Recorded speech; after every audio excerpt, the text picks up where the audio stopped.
Have you ever walked in on your parents, how do I put this, getting personal with each other?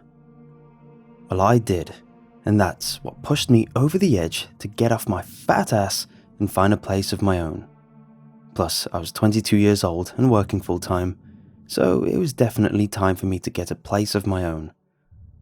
After checking out multiple flats, one of which had its bathroom in the center of the living room, and no, I'm not joking, I found a bungalow advertised online, and the rent for the amount of space you got was a bargain.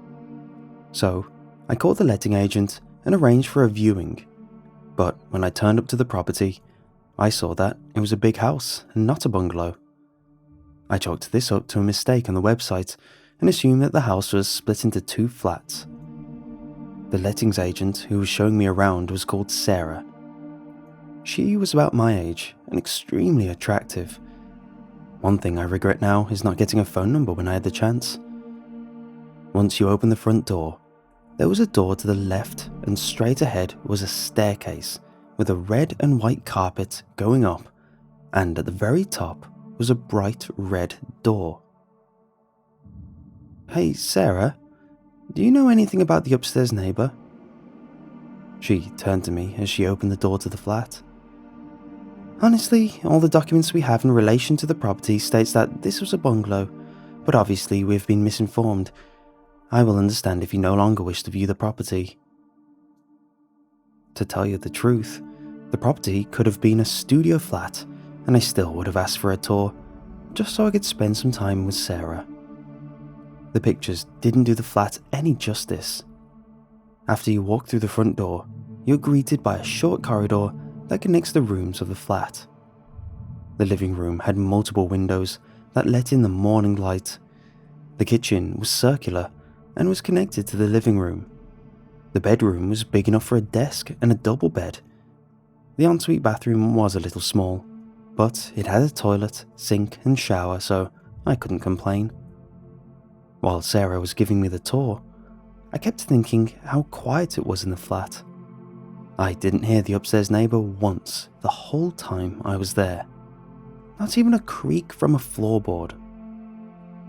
After some negotiating over the different terms and costs for the flat, we settled on a price, and by the following Monday, I had moved my meagre belongings into the flat. That evening, I was sat on the floor in my living room. I didn't have a sofa yet, but at least I'd set up my TV. I was unpacking the last of my boxes when I started to hear footsteps coming from upstairs. I looked at my phone and the time was 8:42. I'm honestly more surprised that this was the first time I heard movement upstairs. I couldn't help but wonder who my upstairs neighbour was. I may have been hoping it would be a hot 20-year-old who was looking to make some bad decisions with a new neighbour. Obviously, I knew I wouldn't be that lucky, but it's fun to wish for stuff like that. Then, as soon as the creaking began, it stopped. Then, there was only stomach-turning silence. I took a deep breath and went back to unpacking my stuff. After a couple of hours, I was finally finished setting up my new flat. I was completely exhausted and looking forward to being able to sleep in tomorrow, as I didn't have work. Something strange happened that night. I awoke in the middle of the night to the sound of scratching coming from upstairs. I sat up in my bed and started rubbing the sleep from my eyes. An outside street lamp was shining through the gap in my curtains, illuminating a section of my bedroom. I looked up towards my ceiling, and for a brief moment, I thought I saw scratch marks on my ceiling, but when I turned on my side table lamp, they were gone. As I was up, I thought I'd grab a drink from the kitchen. The wooden floorboards of my living room was like walking on ice. The frigid air that hit me as I opened the fridge sent a shiver throughout my entire body and caused me to retreat backwards a couple of steps. As I stared into the empty and sad-looking fridge for something to drink, then there were 3 knocks at the door. I closed the fridge door which shut with a clicking sound. I turned and walked over to the front door. As I unlocked the door, I thought I could hear someone breathing heavily on the other side. As I opened the door, I was greeted by pitch black darkness of the entranceway. I took a couple of steps outside my flat, and I could still hear the heavy breathing. I looked around, hoping my eyes would adjust to the darkness, but there was no one around. In this small entranceway, there wasn't anywhere for someone to hide. My eyes became fixated on the top of the staircase. I didn't notice this when I visited the flat or when I moved in, but the door at the top of the stairs had no door handle. As I stood there, staring at the bright red door with no handle, I noticed the breathing had stopped, but what replaced it was a low moan. It sounded like it was coming from upstairs, but it was so faint that someone could have been standing right next to me, quietly moaning in my ear.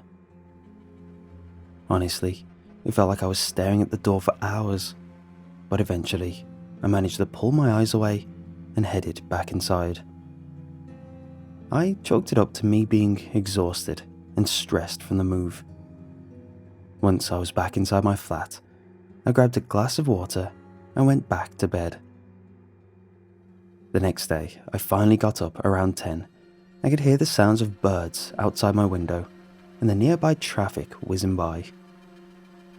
I couldn't help but smile that other people will be going to work today while I'm having a lazy day. I finally got out of bed and decided to have some Lucky Charms for breakfast. I walked into the kitchen and the strangest feeling washed over me. It was like I was being watched. I looked around the kitchen/living room and, as expected, there was no one there. Again, I made the mistake of chalking it up to being tired from the move. I wish I wouldn't have been so naive. I sat down on my not-so-comfy floor and started flicking through the channels on the TV. Like usual, there was nothing of interest on. As I sat there eating my breakfast, the feeling of being watched became more dominant, and what felt like someone breathing heavily on the back of my neck. I spun around, causing my neck to crack in the process. However, there was no one there. I stood up and began frantically searching for the source of the ominous feeling of being watched. After 5 minutes of searching, I gave a small chuckle. I was being ridiculous. I lay down on the floor and stared at the ceiling. I froze. It looked like there was a face staring down at me. The face appeared to have long, messy hair and an even longer beard. His eyes were completely black, as though there was no life in them. I basically jumped up and ran to the front door, but as I turned around to take one last look at the face in the ceiling, it was gone. I rubbed my eyes and took another look at the ceiling, but the face was still gone. I grabbed my car keys and left the flat. As I walked out of my front door, I took a glance at the top of the stairs. There was a man standing in front of the door with no handle. He had long, messy hair which reached the base of his back. "Good morning, my name's Sam and I'm your downstairs neighbour," I said while standing at the foot of the stairs. The man didn't turn around, but responded in a deep and scratchy voice. "Stay away from my door." And with that, the door to his flat opened and he disappeared into the pitch black flat. What really sent shivers down my spine was that he opened the door without touching it. It just opened and closed by itself. I needed to clear my head, so I locked up my flat and went out for a drive, hoping it would calm me down. After a couple of hours, I came back to the flat. As I opened the door to the joint hallway, a freezing wind passed through me. It chilled every bone in my body. Taking another look up the staircase and fixing my eyes on the door with no handle, it seems as though the staircase had gotten longer. The longer I stared at the door, the more steps seemed to appear, creating what seemed like a never-ending staircase. I started to feel dizzy, so I decided to head into my flat and have a lie down. Once I entered my flat, I took a look at my ceiling, and there was no face looking down on me. I sighed, took a deep breath, and chucked my keys and jacket on the floor. After splashing water on my face, I collapsed on my bed, and soon sleep had claimed me. I sat bolt upright in my bed. A blood-coiling scream filled my ears. It was so high-pitched, I was sure it couldn't be coming from a person. It was coming from upstairs. I covered my ears with my hands, but it didn't help. I swung my legs up and got out of bed. When my feet touched the floor, the screaming stopped. Silence. I couldn't even hear my heart beating. It must have been a nightmare, I said out loud to myself, and sleepily walked over to the kitchen. I splashed some water on my face at the kitchen sink and bought a glass of apple juice. I chugged it all within seconds. Knock, knock, knock. 3 unusually loud knocks came from the front door, causing me to drop the glass I had in my hand. I managed to move my foot out of the way before the glass came smashing onto the ground. Whoever was knocking at this time of morning was about to feel my wrath. Knock, knock, knock. 3 knocks, which was somehow louder than last time, echoed around the flat. "I'm coming!" I yelled at the top of my lungs. "Whoever you are, you better have a good reason for knocking on my door during the middle of the night." I stormed over toward the flat door, unlocked it, and swung it open with a strength I didn't know I had. As I stared out into the pitch-black abyss of the hallway, I saw nothing and no one. I took a step outside of my flat. The outside door was locked. I scratched my head in confusion. As I turned to go back inside, my eyes caught a brief glimmer of light coming from the top of the stairs. The door at the top was open a crack. A loud crashing came from the flat upstairs, shortly followed by what sounded like a woman screaming. "Hello? Are you alright up there?" Silence. There was no response. "Hello? Please yell if you need help." Again, silence. I took my foot and set it down on the first step. My hair stood on the back of my neck, and my body began to shake. I removed my foot from the step almost as quickly as I had placed it. Once my foot was removed from the step, my body stopped shaking, and the hair on the back of my neck settled down. I looked back up at the door with no handle and saw it was open completely now, but the light was no longer there. I stood there, staring up the seemingly normal staircase. I knew I should have gone back in my flat and got back to bed. You're all probably thinking, "Don't go up the staircase. This is how most horror movies start." Well, you're all right. I shouldn't have gone up those stairs. But curiosity is a dangerous thing. I began taking it one step at a time, fighting against my body, telling me to run away, and that something was very wrong about the upstairs flat. The more steps I climbed, the more the feeling of dread and worry washed over me. My eyes never left the door at the top. It was my destination, and I had come too far to stop now. After what felt like forever, I reached the top of the stairs. Now I was only centimeters away from the door. I was able to see the door in more detail. The previous bright red colour was now a deep crimson colour, and it was like the door was melting. The door wasn't a solid colour. Instead, the door was covered in this crimson liquid. My feet began to feel cold and wet.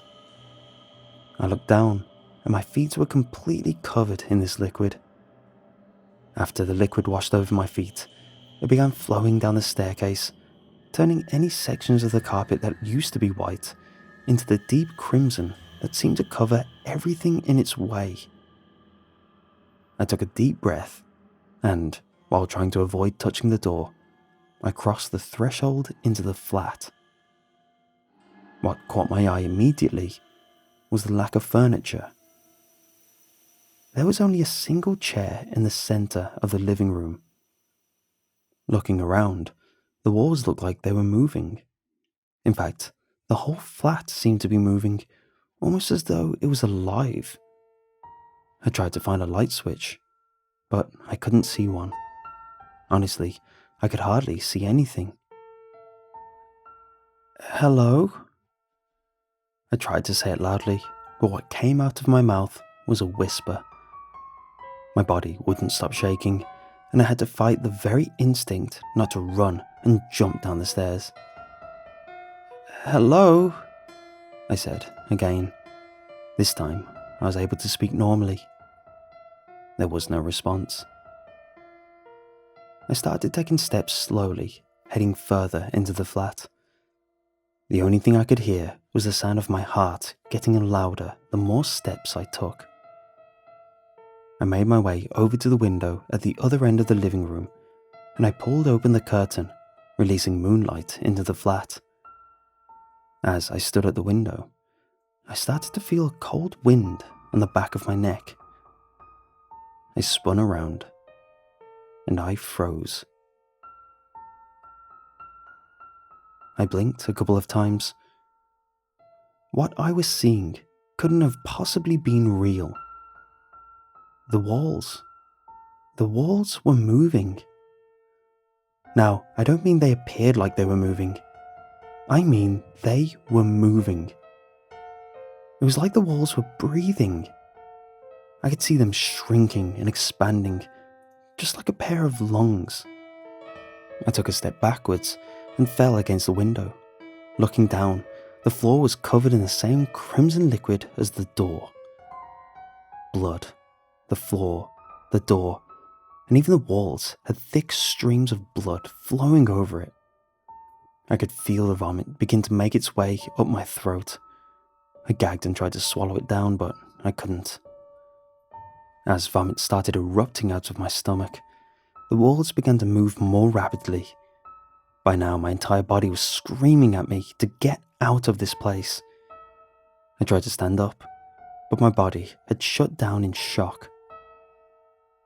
"I told you to stay away from my flat." I looked up, and on the other side of the room, with long, messy hair and an even longer beard, was the face from the ceiling. The man on the other side of the room smiled an impossibly large smile, and then from the blood-covered walls started to emerge a person. The face's eyes never left mine, as a hand, then an arm, started to push its way out of the wall. Within seconds, the full body of the man I saw yesterday was standing in front of me. Blood was dripping from his body, and it seemed like it flowed back into the walls, like the man and the flat was one, and not two separate things. "You should never have come here," the man yelled, and then the ear-shrieking sound I heard before began erupting out of the walls. The feeling of being watched rushed over me, and as my eyes began darting around the room, my eyes were met by more faces that seemed to emerge from the walls. There must have been at least 30 faces now covering all the walls of the living room. The faces looked scared and in so much pain. It was like they were asking for help. The ear-piercing scream that came from the faces got louder. I brought my hands to my ears, trying to block out the noise. It didn't help. The screaming kept getting louder. The man started walking towards me, and the more steps he took, the louder the faces screamed. With a sudden rush of adrenaline, I clambered to my feet and charged towards the man. As my body hit his, there was no impact. Instead, my hands passed right through him. I tried to pull my hands away, but it was like trying to move underwater. Every movement took all of the energy I had left. The man just stood there, smiling at me. "I'm gonna add you to my collection." With that, he reached his arm out and grabbed the sides of my face. I had to fight to keep my eyes open and to stop myself falling unconscious. The man's hands began to envelop my face. I couldn't breathe. The blood was pouring to my mouth. As I felt the blood began to fill my lungs, the world started to go dark. I can't die here. I can't die here. My eyes became wide and bloodshot as I started swinging my arms rapidly in all directions. My feet were still on the semi-solid floor, and with the last of my strength, I pushed my body through the man and came crashing to the ground. I was covered in the thick crimson liquid. I took a couple of deep, panicked breaths and turned my head to see the man's body beginning to reform itself on the blood on the floor. I didn't need to wait to see what would happen. Getting to my feet was like walking on ice. The floor was no longer solid. As I tried to run for the door, my feet were sinking into the new bloody quicksand that had replaced the floor. I pushed through. One way or another, I was getting out of this nightmare. I needed to make it out of this flat. Putting one foot in front of the other, I began wading my way to the door. The man called out to me in a mocking tone. I didn't turn around. I couldn't face him again. I just needed to get out. I was getting closer to the door, but at this point, I was swimming through the floor. It was starting to pour into my mouth. I tried to hold my breath, but I couldn't. I was now less than a meter from the door. I know it's sad, but at that moment, the image of Sarah appeared in my mind. I wanted to see her again. I knew that I wasn't meant to die here, and that I was going to get out of there. As I finally reached the door, the liquid became thick and almost impossible to move through. It was like the floor was trying to grab me, but it didn't matter. I pushed my hand through and grabbed the door frame. With the last of my energy, I pulled myself out of the room, causing me to fall down the stairs. As my head hit one of the steps, I fell unconscious. Wake up, Sam, are you alright?" My eyes started to open. Everything was fuzzy, but there was a man standing over me. "Here, let me help you to your feet." As I stood up, I realized I was outside. "What happened? Who are you?" I said while looking around. "Where am I?" "Sorry, this must be confusing.